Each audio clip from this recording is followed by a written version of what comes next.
आप सुन रहे हैं पीएस म्यूजिक पेंड्रा। प्रिय मित्रों, हमारे YouTube चैनल को लाइक शेयर सब्सक्राइब जरूर करें।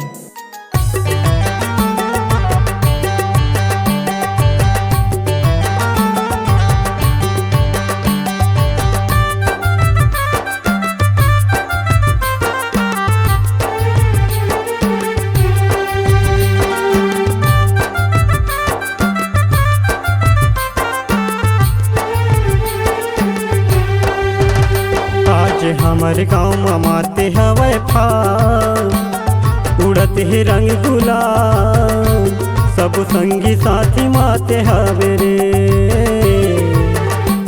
सब संगी साथी माते हवे ना। आज हमर गाँव में उड़त है गुलाल और माते हवे फाल, सब संगी साथी माते हवे रे, सब संगी साथी माते हवे ना। सब संगी साथी माते हवे रे, सब संगी साथी माते हवे ना। सब संगी साथी माते हवे रे, सब संगी साथी माते हवे ना। आज हमर गाँव में माते हवे फाल, और उड़त है रंग गुलाल, सब संगी साथी माते हवे रे, सब संगी साथी माते हवे ना।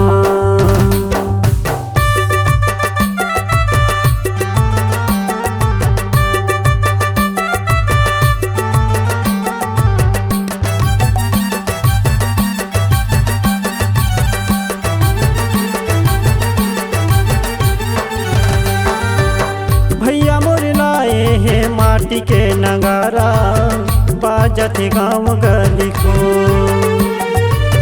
लाली लाली परसा फूले आमा मोरे रूम झूम।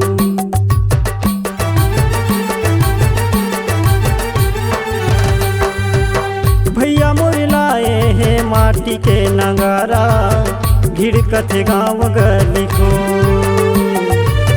लाली लाली परसा फूले आमा मोरे रूम झूम।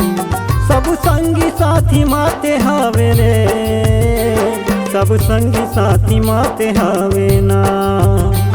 सब संगी साथी माते हवे रे, सब संगी साथी माते हवे ना।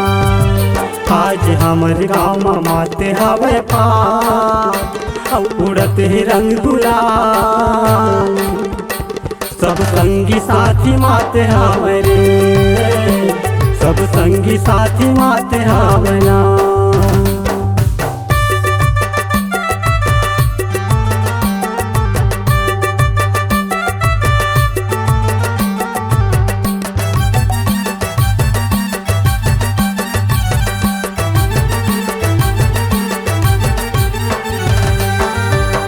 फागुन महीना बड़ मन भावन, उड़त है रंग गुलाल।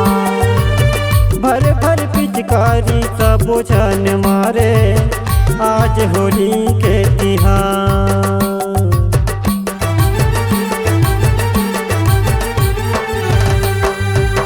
फागुन महीना बड़ा मन भावन, उड़त है रंग गुलाल। भर भर पिचकारी सब छन मारे, आज होली के तिहार। सब संगी साथी माते हवे रे, सब संगी साथी माते हवे ना।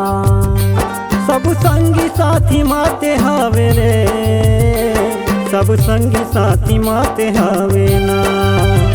आज हमर गाँव में उड़त है गुलाल और माते हवे फाल, सब संगी साथी माते हवे रे, सब संगी साथी माते हवे ना। आज हमर गाँव में माते हवे फाल, उड़त ही रंग गुलाल, सब संगी साथी माते हवे रे, सब संगी साथी माते हवे ना। सब संगी साथी माते हवे ना, सब संगी साथी माते हवे ना। सब संगी साथी माते हावना।